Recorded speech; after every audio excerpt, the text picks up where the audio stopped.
সূরা হাশরের শেষ 3 আয়াত শুনুন।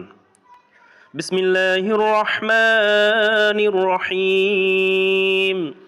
হুয়াল্লাহুল্লাযী লা ইলাহা ইল্লা হুয়া আলিমুল গায়বি ওয়াশ শাহাদাহ হুয়ার রহমানুর রহিম।